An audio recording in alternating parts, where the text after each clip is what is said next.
why you should get pre-approvals, what the bank evaluates, mortgage broker over bank employees, lock in a rate, what's my limit, submit offers without a financing condition. These are just some of the topics we're going to cover in this video, guys. If you're interested in knowing what it takes to get a pre-approval and why it's important, boom, this one's for you.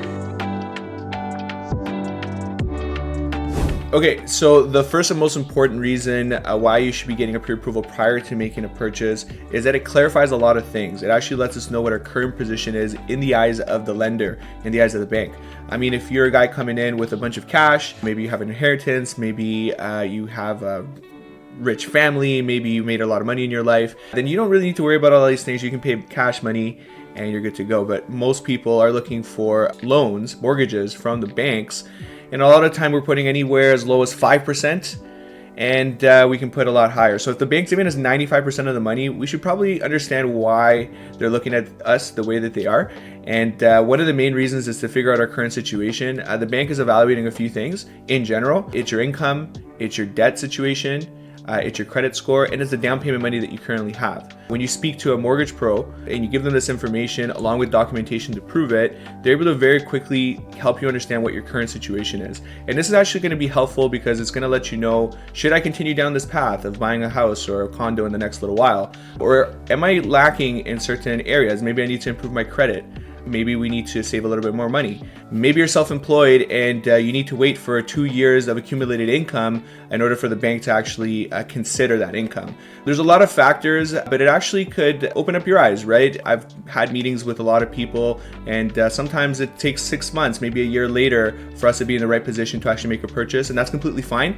This is why this is number one step, guys, is to understand your current situation. You may be spending a lot of time and energy looking at properties, but what if the truth is that we can't even buy something right now? What if we're not in the right position for it? So this is why we need to check this out. What is my current situation? Can I do it? Can I not? And that will evolve you into the next step. Okay, so once the mortgage pro has reviewed all your information, your income statements, like pay stubs, employment letter, they take a look at your debts, maybe through a credit check. They're going to take a look at your credit score. Do you have any car loans, any big balances on your credit cards, any lines of credit that have some balance? All those things do factor into your monthlies.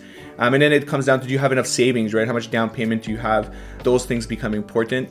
And once they have all that information and they plug it into their system, they shoot back some products, right? I'm an advocate of going with a mortgage broker. The reason is because they're connected to many banks, and depending on your profile, they can kind of match you up with a lender that might be a little bit more, let's say, not as strict in their criteria, and it's more applicable to you.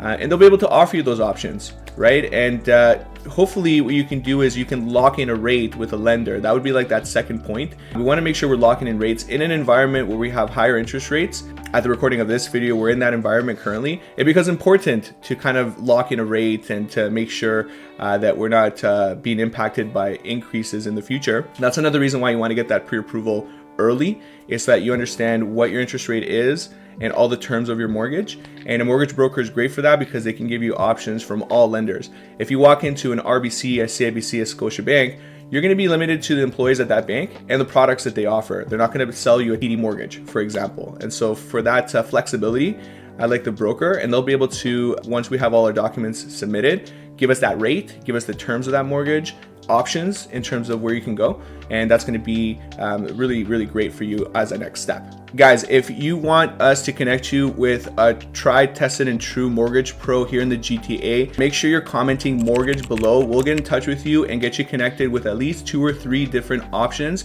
that I think are going to set you in the right direction and give you clarity in relation to your mortgage, because we're on that topic right now. We know that it's important. Hopefully you're starting to realize that too. Okay guys, moving on to the third important piece to that approval. It's the mortgage terms themselves. Like, what is my max budget, my max approval? What is the most expensive house that I can buy? We're not rushing to buy the most expensive house, guys. We just need to understand what our limitations are. And that's that third piece, understanding what our limits are. This is gonna put us in the right direction. I mean, I may have been looking at $4 million homes in the bridle path. However, after reviewing our mortgage documents, maybe I can only go buy a 2-bedroom condo in downtown Toronto at around $800,000, $900,000. You know, so that's a drastic difference, and this is going to clarify where we can go and where we cannot go. And it's going to obviously narrow down our choices and kind of, you know, give you a little bit more clarity in terms of what you can do. That's what's important about this pre-approval, understanding that I can do it. giving us an understanding, locking in a rate and making sure it's not increasing. And also on that third piece, it's letting us know what our limitations are, where can I go, what can I buy, and what is that monthly rate looking like. We can now start determining those little pieces as well. Now, the fourth important piece of getting that pre-approval is giving us as a buyer the ability to submit offers without a financing condition. We're able to submit an offer without financing condition because we understand what our limits are. I know that my max budget is $1 million, but it's okay. I can submit an offer at $900,000 without a financing condition because I've already done that homework and I know that my bank will actually approve me for that loan amount. And those are the key things that we want to find out, especially in an environment where we have, let's say, a seller's market and there's a big demand. So to give you an example, there's multiple offers on any property, for example. We've had environments like that in the past here in the GTA. So some people who have been in the market know that that is possible. And this is going to give us definitely a leg up and an advantage against other buyers that are not so prepared, being able to actually give an offer without a financing condition and allowing us to possibly even give a firm offer and lock in that property, that home that you really love, because we did that little homework beforehand. Keep in mind, guys, that this is a mandatory step. Unless you have cash money to be able to buy homes here in the GTA, you are going to get a mortgage from a lender. And that means you're going to have to follow these 4 steps anyways as a mandatory step. You're not going to be able to bypass this. This is something you're going to have to go through regardless if you're looking to buy a home.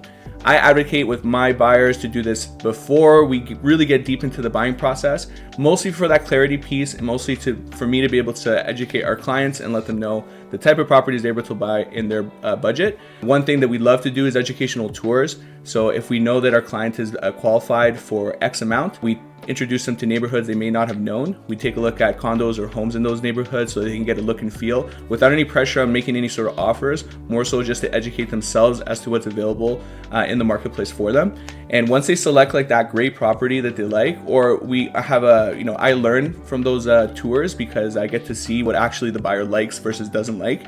And we narrow that down, and afterwards, if there is a second trip or third trip out, we're only going to see properties that make the most sense in the budget, exactly what you're looking for, neighborhoods you're looking for, the look and feel.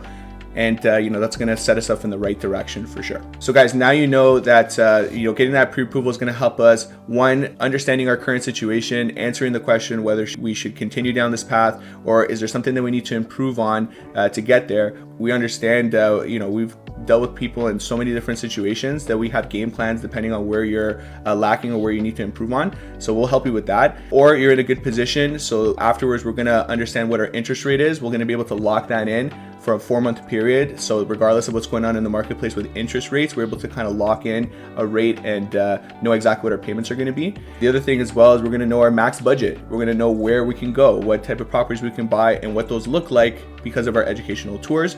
And in the end, because we have the homework done and we got our pre-approval, we're able to actually submit firm offers, or at least offers without financing conditions, with confidence. And we'll know that we can actually buy this house or not, and we'll be looking at the right thing. So hey guys, this is Danilo from the King Realty Group. We've helped hundreds of people buy and sell homes here in the Toronto and GTA area. We're top 3% across Canada, and that just means that we have the experience. We specialize in first-time home buyers, sellers, and investors. So if that is you, make sure you're commenting below or getting in touch with us on our Calendly link below so that we can talk a little bit more about buying here in the GTA area or selling here in the GTA for the first time. Hopefully this video was helpful to you. Talk to you guys soon. Take care.